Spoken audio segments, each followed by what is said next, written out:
எல்லோருக்கும் வணக்கம் நண்பர்களே. பக்கத்து இலையில பாயாசம் ஊத்துனா நம்ம வாய் எப்படி இனிக்கும், நம்ம இலையில பாயாசம் ஊத்துனா தான் நம்ம வாய் இனிக்கும். அதாவது இன்னைக்கு நம்மளுடைய நிஃப்டி ஆகட்டும் 200 பாயிண்ட் ஏறி இருக்கு. ஏஷியன் மார்க்கெட்லாம் ஜப்பான்லாம் பார்த்தீங்கன்னா 2.5% ஏறி இருக்கு. 1000 பாயிண்ட்டுக்கு மேலே அவனுடைய இண்டெக்ஸ் ஏறி இருக்கு.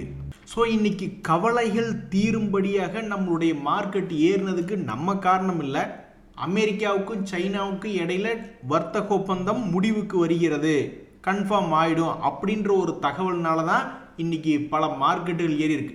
இது போக மிக முக்கியமான மேட்டர்கள் என்ன இருக்கு அப்படின்னு பார்த்தீங்கன்னா, இந்த வர்த்தக ஒப்பந்தம் ஒரு பக்கம் இருக்கட்டும், அடுத்தது ரஷ்யா தனித்து விடப்பட்டு விட்டது. இதுவரைக்கும் அமெரிக்கா நேரடியாக ரஷ்யா மேலே கை வைக்கல, ஆனால் இப்போ மிகப்பெரிய அளவில் கை வச்சுட்டாங்க. இனி அமெரிக்கா ப்ரெஷர் போட்டால் யூரோப்பும் ரஷ்யா விட்டு பிஸ்னஸ் டீலிங்ஸில் விலகி நிற்கும் பொழுது மொத்தமாக ரஷ்யாவை தனித்து விடப்பட்டுரும். அதுக்கப்புறம் அவங்க நாட்டில் உள்நாட்டு வர்த்தகம் தான் இருக்குமே ஒழிஞ்சு வெளிநாட்டு வர்த்தகமே இல்லாமல் போயிடும். அப்புறம் இனி ரஷ்யா என்ன பண்ணோம், ஏதாவது நியூக்ளியர் வார் வெப்பன் டெஸ்டிங்கு அப்படி இப்படின்னு என்னத்தையாவது ஒன்று தனியாக நார்த் கொரியா மாதிரி பண்ணி விட்டுருவாங்க. அப்புறம்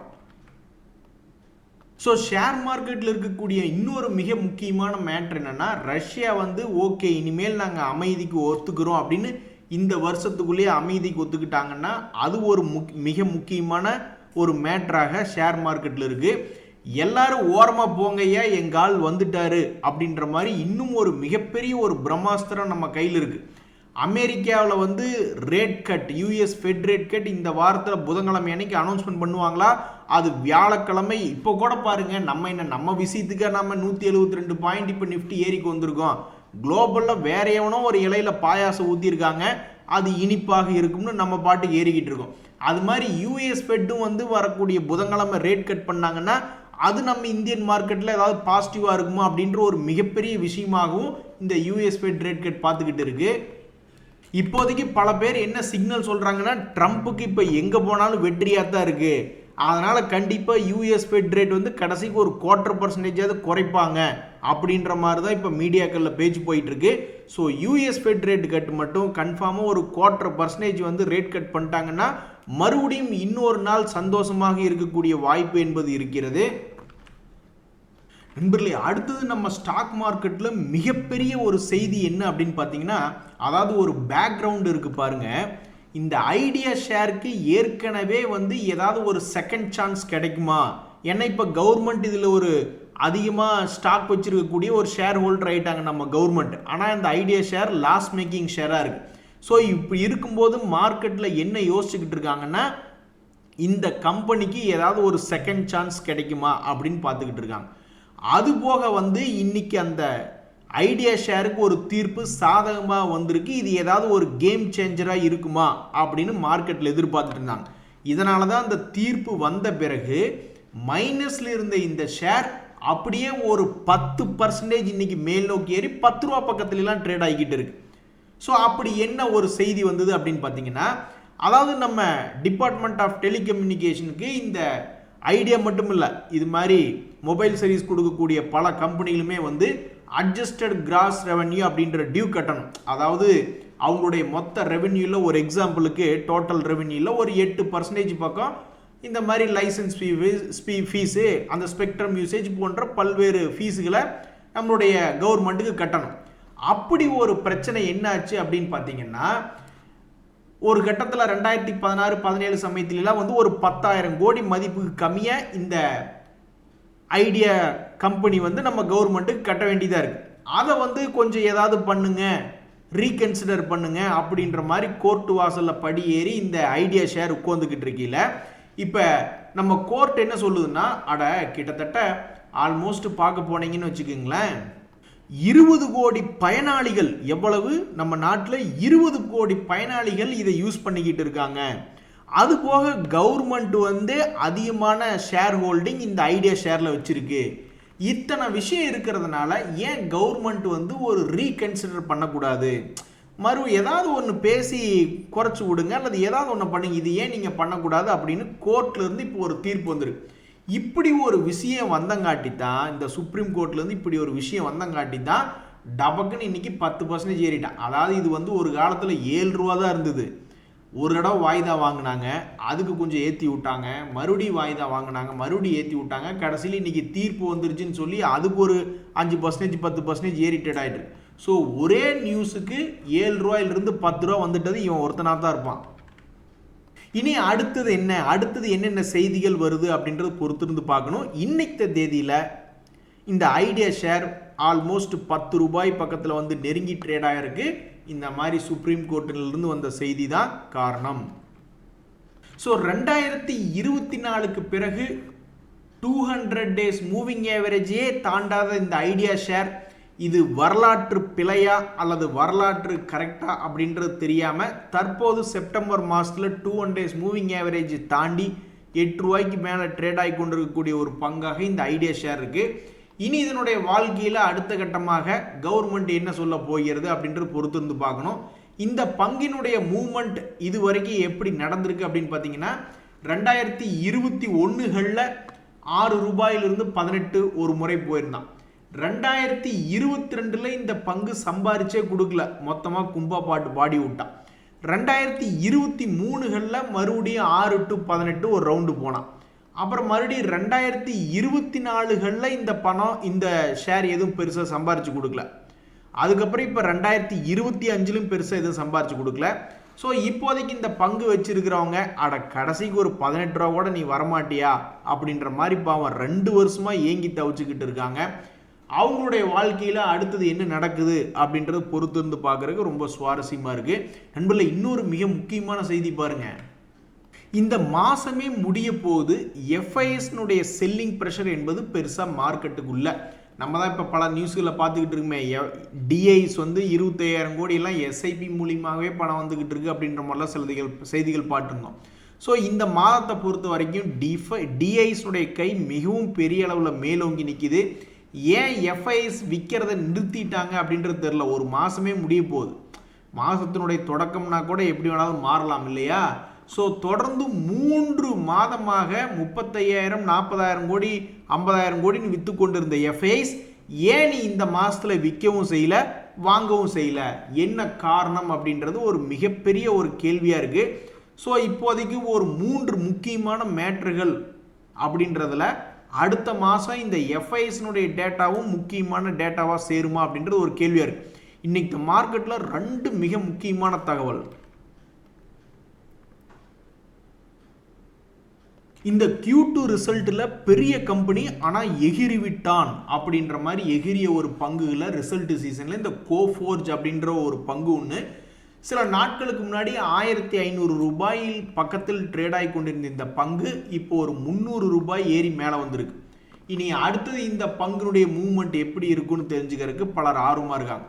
இந்த பாரத் ரசாயனம்னு ஒரு பங்கு உண்மையிலேயே மனசுக்குள்ள ஒரு ரசாயனம் ஆகிப்போச்சு. 7% கும்பா கடந்த ஒரு வருடத்தில் இந்த பங்கு என்ன பண்ணியிருக்குன்னா இப்போதான் தன்னுடைய பழைய கையை சமீபத்தில் எட்டி பிடிச்சிருந்தான். அப்புறம் என்னடான்னு பார்த்தோம்னா கடைசியில் இன்னைக்கு ஒரே நாளில் 6% பக்கம் இறங்கி போச்சு. என்னையா உங்களுக்கு பெரிய நியூஸ் கொடுத்து உங்களை சந்தோஷப்படுத்தலான்னு பார்த்தா மார்க்கெட் இப்படி கும்பா பாடி விட்டுருச்சு அப்படின்னு இந்த பாரத் ரசாயனத்தினுடைய போர்டு வந்து அப்ரூவ் பண்ணுறாங்க. அந்த போனஸ் இஷ்யூ மற்றும் ஷேர் ஸ்பிளிட்டை வந்து அவங்க போர்டு அப்ரூவ் பண்ணுறாங்க. அதுக்கப்புறம் பார்த்தா மார்க்கெட்டினுடைய ரியாக்ஷன் எப்படி இருக்குன்னா 7% கும்பா இந்தா வச்சுக்க உங்கள் முடிவுக்கு அப்படின்ற மாதிரி மார்க்கெட்டில் அந்த முடிவுக்கு பிறகு இறங்கி விட்டது. ஸோ பாரத் ரசாயனம் இன்னைக்கு 6% இறங்கி ட்ரேட் ஆகுதுன்னா அந்த போர்டு கொடுத்த அப்ரூவல் அப்படின்றதான் முக்கிய காரணம். அதுக்கு மார்க்கெட் ரியாக்ஷன் என்பது கீழ்முகமாக உள்ளது.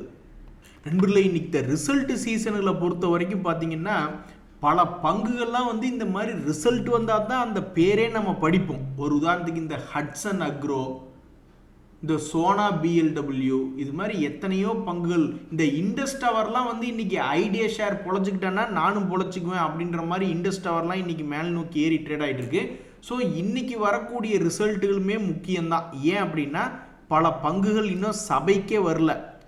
ஸோ அப்படி வராமல் இருக்கக்கூடிய பங்குகளுக்கு இப்போ ரிசல்ட் சீசன் தான் ஒரு வரப்பிரசாதம். ஸோ இந்த ஹட்சன் போன்ற பங்குகள்லாம் நாளைக்கு எப்படி ட்ரேட் ஆகுது அப்படின்னு பார்க்குறதுக்கு ரொம்ப ஆர்வமாக இருக்குது. நண்பர்களே, உண்மைக்கு 2 நாள் லீவ் முடிஞ்சு பயமாக தான் இருந்தது. இன்னைக்கு மார்க்கெட்டில் வெற்றியா இல்லை தோல்வியாக இருக்குமா அப்படின்னு உண்மையிலேயே பல பேர் பயந்துக்கிட்டு இருந்தாங்க. நிஃப்டிலாம் 200-300 பாயிண்ட் இறங்கிடுமோன்னு. ஆனால் யார் நினைக்கிறது நடக்காது அப்படின்ற மாதிரி நிஃப்டி இன்னைக்கு ப்ளஸில் வந்து ட்ரேட் ஆனது மட்டும் இல்லை, மிக முக்கியமாக நிஃப்டி 50 இண்டெக்ஸ் எல்லாம் பார்த்தோம்னா நம்மளுடைய ரிலையன்ஸ் விழுந்தே விட்டான் ஐயா, அமெரிக்கா சொன்னதும் ஆயில் வாங்கினதை நிறுத்தி விட்டான் ஐயான்லாம் அப்படின்ற மாதிரிலாம் இருந்தது. ஆனால் ரிலையன்ஸ் வந்து இன்னைக்கு 2% ஏறி இருக்கு. அது மட்டும் இல்லாமல் இந்த எஸ்பிஐ லைஃப் போன்ற பங்குகள்லாம் வந்து இன்னைக்கு டாப் கெய்னரில் இருக்குது. பாரதி ஏர்டெல்மே இன்னைக்கு நம்மளுடைய நிஃப்டி 50 இண்டெக்ஸில் டாப் கெய்னராக இருக்குது. இவங்கெல்லாம் சேர்ந்து இன்னைக்கு நம்ம மார்க்கெட்டை ரொம்ப பிரகாசமாக 200 பாயிண்ட் பக்கம் ப்ளஸ் பண்ணி வச்சுருக்காங்க. நிஃப்டி நெக்ஸ்ட் 50 இண்டெக்ஸை பொறுத்த வரைக்கும் இந்த அதுதான் எனர்ஜி ரிலேட்டடான பங்குகள்லாம் இப்போ எந்திரிச்சு ஆடிக்கிட்டு இருக்காங்களே. ட்ரம்ப் அவர்களுடைய வாயினால் கிடைத்த சக்தி தான் அதெல்லாம். பிபிசிஎல், ஐஓசி போன்ற பங்குகள்லாம் இன்னைக்கு ஒரு மாதிரி பாசிட்டிவ் மொமெண்டமில் ட்ரேட் ஆகிட்டு இருக்கு. ஐடியா இன்னைக்கு 8% காலையில் ஏறி இருந்ததுன்னா அதுக்கு உண்டான காரணத்தை நம்ம பார்த்துட்டோம். சுப்ரீம் கோர்ட்டினுடைய ஒரு செய்தி அப்படின்றது பார்த்துருந்தோம். இந்த கோஃபோர்ஜ் அப்படின்றது ரிசல்ட் சீசனை ஒட்டி நல்லா சந்தோஷமாக ட்ரேட் ஆகிட்டு இருக்கான். அது மட்டும் இல்லாமல் ஸ்மால் கேப் இண்டெக்ஸில் பார்க்கும்போது இ-கிளர்க்ஸ் அப்படின்ற கம்பெனியெல்லாம் 6% மேல் நோக்கி ஏறி ட்ரேட் ஆகிட்டு இருக்கான். ஸோ நீங்கள் என்னை பார்த்து இந்த Q2 ரிசல்ட்டில் இந்த சீசனில் எது தியாக உருப்படியாக ஒரு விஷயம் நடந்துச்சு அப்படின்னு கேட்டிங்கன்னா, பல டெக்னாலஜி கம்பெனிகள் கீழிருந்து கொஞ்சோண்டு மேலே ஏறினானு பார்த்தீங்களா, அது ஒன்று தான் மகிழ்ச்சியான தகவலாக இருக்குது. இண்டெக்ஸில் இறங்கின ஆளுக அப்படின்னு ஒன்றும் பெருசாக இல்லைங்க நண்பர்களே. இந்த ஜென்டெக் அதுவும் ஸ்மால் கேப் இண்டெக்ஸில் வேணால் ஒரு 4% இறங்கியிருக்கான். மற்றபடி பெரிய அளவில் இன்னைக்கு கீழே விழுந்த பங்குகள் இண்டெக்ஸில் இருக்கான்னா எதுவும் பெருசாக இல்லை. இன்னைக்கு ஐபிஓக்களை பற்றி எதுவும் நியூஸ் இல்லைங்க நண்பர்களே. ஆனால் இந்த மிகப்பெரிய ஜாம்பவான்கள் ரிலையன்ஸ் இண்டஸ்ட்ரீஸ் அப்படின்றது நிஃப்டி 50 இண்டெக்ஸில் அதிகமான வேல்யூக்கு ட்ரேட் ஆகிட்டு இருக்கு.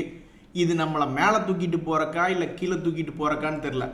பாரதி ஏர்டெல் அதே மாதிரி தான், அவன் மிக முக்கியமான கட்டத்தை தாண்டி ட்ரேட் ஆகிட்டு இருக்கான். இது இந்த டெப்த் அப்படியே திருப்பி போட்டு மேலே மறுபடியும் ஏறுறதுக்கா அல்லது என்ன விஷயம்? ரிலையன்ஸ் கூட இல்லாட்டி பரவாயில்ல, பாரதி ஏர்டெல் நினச்சான்னா கூட நம்மளுடைய நிஃப்டியை மேலே இழுத்துட்டு போகக்கூடிய வலிமை அவங்ககிட்ட இருக்குது. அதே மாதிரி நிஃப்டி நெக்ஸ்ட் 50 இண்டெக்ஸை பொறுத்த வரைக்கும் மிகப்பெரிய அளவில் இன்னைக்கு ஃபோக்கஸில் ட்ரேட் ஆகி கொண்டு இருக்கக்கூடிய ஷேர்களில் இந்த வேதாந்தா அப்படின்ற ஷேர் இருக்குது. நண்பர்களே, உண்மையிலேயே டாடா மோட்டரில் எப்படி ஒரு மிகப்பெரிய ஒரு செய்தி இருந்து அவங்களுடைய பிஸ்னஸை பிரித்து விட்டாங்க பார்த்தீங்களா, அது வந்து மார்க்கெட்டில் இன்னும் சரியாக எடுத்துக்கல. ஆனால் இந்த வேதாந்தா அப்படின்ற ஷேரை பார்த்தீங்கன்னா இவங்களும் தன்னுடைய பிஸ்னஸ்களை பிரித்து விடுறோம் அப்படின்ற ஒரு தகவல் இருக்குது. அதனுடைய தேதி அதனுடைய விவரம் என்ன அப்படின்றது தெரில. ஆனால் இவங்களும் அது போன்ற பிஸ்னஸை டீமெர்ஜ் பண்ணி விடுறோம் அப்படின்ற பிஸ்னஸ் நியூஸுக்கு இந்த பங்குனுடைய வாலட்டிலிட்டி கீழ் நோக்கி இருந்தாலும் கடைசியில் ஒரு கட்டத்தில் பார்க்கும்போது தன்னுடைய பழைய ஹையை மீட்டெடுத்து விட்டான். இத்தனைக்கு என்னென்னமோ செய்திகள் வருது, இதில் அதிகமாக கடன் இருக்குது, இந்த கம்பெனியினுடைய பேரண்ட் கம்பெனி கடன் அதிகமாக இருக்குது, இவங்கெல்லாம் திருப்பி கட்டுவாங்களா இல்லையான்னு பத்திரிகைகளில் பலதரப்பட்ட செய்திகள் வந்தாலுமே இந்த வேதாந்தா கீழே இருந்து மறுபடியும் மேல் நோக்கி வந்த சிறப்பு என்பது இந்த வேதாந்தா ஷேரில் இருக்குது. அப்படி இருக்கக்கூடிய இந்த வேதாந்தா ஷேர் இன்னைக்கு நிஃப்டி நெக்ஸ்ட் 50 இண்டெக்ஸில் ரொம்பவும் பாப்புலராக ட்ரேட் ஆகிட்டு இருக்கு. இது வந்து இந்த டெப்த் அப்படியே திருப்பி போடுறக்கா அல்லது மறுபடி கீழே வர்றக்கா என்ன அப்படின்றது தெரியல. பட் 2025 இவன் செய்த சாதனை என்னன்னா 350 ரூபாயிலிருந்து 500 ரூபாய் வந்தது தான். அடுத்தது அதானி பவர்னு ஒரு ஷேர். இன்னைக்கு அதானி குரூப்லாம் ஏதாவது பெருசாக ஏதாவது குண்டக மண்டக நடக்குமான்னு நிறைய பேர் பார்த்துக்கிட்டு இருந்தாங்க. இந்த அதானி பவர் அப்படின்ற ஷேரை பொறுத்த வரைக்கும் ஒன்றுமே விஷயம் இல்லை. ஆல்மோஸ்ட் 2024 ஒரு ஹை வந்த என்ன ஹை வந்ததோ அதே ஹை கிட்ட தான் ட்ரேட் ஆகிட்டு இருக்கான். அப்படி ட்ரேட் ஆகி கொண்டு இருக்கும் பொழுது இந்த ஷேரில் இன்னைக்கு அதிகமான ட்ரேட் வேல்யூ என்பது நடந்துக்கிட்டு இருக்குது. தொடர்ந்து 2 நாட்களாகவே இந்த இடத்துல வேல்யூ அதிகமாக ட்ரேட் ஆகிட்டு இருக்கு. இது நல்லதுக்கா இல்லை மறுபடியும் கீழே வந்து 130 ரூபாயை பார்க்கறதுக்கா அப்படின்றது தெரில. பட் மிக முக்கியமான இடத்துல இந்த அதானி பவரில் ட்ரேட் வேல்யூ நடந்துக்கிட்டு இருக்குது கடந்த சில நாட்களாக. இனி 2-3 மாதம் கழித்து எடுத்து பார்த்தா தான் தெரியும் இவன் குப்புற விழுந்தானா அல்லது மேலே ஏறினானா அப்படின்றது. நிஃப்டி மிட் கேப் இண்டெக்ஸை பொறுத்த வரைக்கும் இந்த ஐடியா ஷேர் சுப்ரீம் கோர்ட் நியூஸை வச்சுக்கிட்டு இன்றைக்கி அதிகமான trade value Nifty mid cap இண்டெக்ஸில் நடந்துட்டு இருக்கு. கோஃபோர்ஜ் ஷேரை பொறுத்த வரைக்கும் Q2 ரிசல்ட்டை வச்சுக்கிட்டு இன்றைக்கி அது ஜாலியாக ஆடிக்கிட்டு இருக்கு 4% என்பது. ஸ்மால் கேப் இண்டெக்ஸ்களை பொறுத்த வரைக்கும் இந்த இ-கிளர்க்ஸ் அப்படின்ற பங்கு 7% ஏறி ஹை ட்ரேட் வேல்யூவில் நடந்துக்கிட்டு இருக்கு. யானைக்கு ஒரு காலம் வந்தால் கண்டிப்பாக பூனைக்கும் ஒரு காலம் வரும் அப்படின்ற மாதிரி இந்த சென்னை பெட்ரோன்னு ஒரு பங்குங்க நண்பர்களே, இந்த 2025 ஆல்மோஸ்ட் லோ ப்ரைஸ்லேருந்து 85% ஏறிய பங்கு. ஒரு கட்டத்தில் என்னாச்சு, அப்படியே கடும் சரிவு. 1200 இருந்தவன் அப்படியே அவன் பாட்டுக்கு 400 ரூபாய்னு போயிட்டான். மிகப்பெரிய கடும் சரிவு. அப்படி 1200 400 போன பின்பு மறுபடியும் 400 800 ஆல்மோஸ்ட் 100% என்பது ஏறிய ஒரு பங்காக இந்த சென்னை பெட்ரோலியம் அப்படின்றது இந்த வருஷத்தில் இருக்கு. இப்படி இருக்கக்கூடிய இந்த பங்கு இன்னைக்கு நிஃப்டி ஸ்மால் கேப் இண்டெக்ஸில் எங்கடா ஆள் அட்ரஸே காணும்னு இருந்த ஒரு சமயத்தில் திடீர்னு எனர்ஜி ஸ்டாக்ஸில் ஒரு பாசிட்டிவ் நியூஸ் வந்து இன்றைக்கெல்லாம் ட்ரேட் வேல்யூ அதிகமாக நடக்கக்கூடிய ஒரு பங்காக நிஃப்டி ஸ்மால் கேப் இண்டெக்ஸில் ஓடிக்கிட்டு இருக்கு. ஏய் தம்பி, யார்ப்பா நீ ரொம்ப அடங்காமல் சுற்றிக்கிட்டே இருக்க, உனக்கு ஒரு அழகான பொண்ணாக பார்த்து கட்டி வச்சு உனக்கு ஒரு கால் கட்டு போடுறோம் அப்படின்னு சில இடங்களில் சொல்லுவாங்க. அது மாதிரி தான் இந்த வாரி ரினியூவபிள் டெக்னாலஜிஸ் அப்படின்ற ஒரு பங்கு. இவன் பாட்டுக்கு அடங்காமல் சுற்றிக்கிட்டே இருக்கான். அப்படி சுற்றி கொண்டு இருக்கக்கூடிய இந்த பங்குக்கு ஏதாவது கால் கட்டு போட்டு அடங்காத காலை ஒன்று அடிமாடா போனது அடி கண்மணி அப்படின்ற மாதிரி இது ஏதாவது கீழே குப்புன்னு தள்ளி விடுவாங்களா என்ன அப்படின்றது தெரியல. இதுக்கு முன்னாடி இது சந்தித்த இரு உச்சங்களை மறுபடியும் தொட்டு ட்ரேட் ஆகிட்டு இருக்கு. இந்த சமயத்தில் இந்த இடத்துல ஹை ட்ரேட் வேல்யூ என்பது நடந்துட்டு இருக்கு. இது ஒரு மைக்ரோ கேப் இண்டெக்ஸில் இருக்கக்கூடிய பங்கு, இந்த வாரி ரினியூவபிள் டெக்னாலஜி அப்படின்ற பங்கு. அப்படி இருக்கக்கூடிய பங்குல இன்னைக்கு வந்து அது ஒரு டாப் கெய்னராகவும் அதே சமயம் அதிகமான ஒரு ட்ரேட் வேல்யூ ஒன்று நடக்கக்கூடிய பங்காகவும் இந்த வாரி ரினியூவபிள் டெக்னாலஜி சுற்றிக்கிட்டு இருக்கு. இனி இது அடுத்த கட்ட மூவ் எப்படி பண்ணியிருக்கு அப்படின்றது ஒரு 2-3 மாதம் கழித்து எடுத்து பார்த்தா தெரிய வருமோ, கீழே வந்திருக்கா அல்லது மேலே போயிருக்கா அப்படின்றது சில நாட்கள் கழித்து பார்த்தா தெரிய வருமோ அப்படின்றதான் ஒரு கேள்வியாக இருக்குது.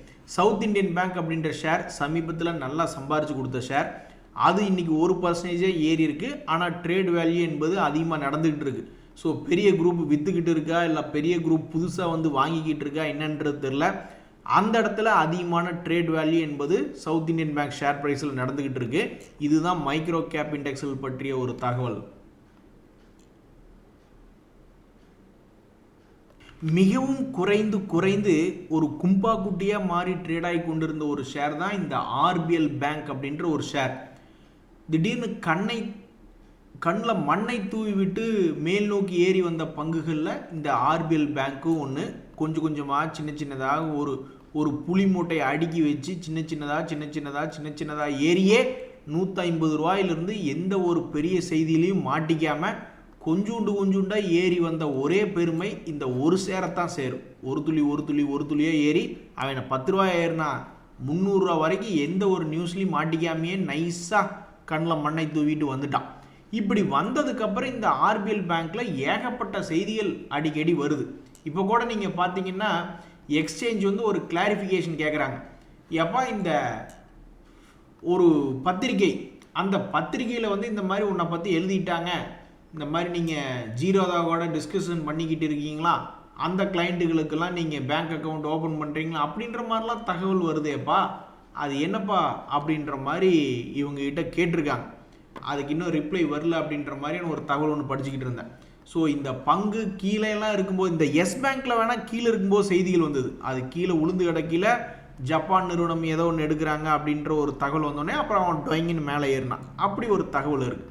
அதே மாதிரி இந்த ஐடியா ஷேருமே கீழே விழுந்து கிடக்கீழ தான் சுப்ரீம் கோர்ட்டில் வந்து 2-3 தடவை வாய்தா எடுக்கிறாங்க அப்படி இப்படின்னு நியூஸ்கள் வந்துட்டு இருந்தது. 7 ரூபாய் இருக்கையில் அப்புறம் அவன் 10 ரூபா வந்தான்.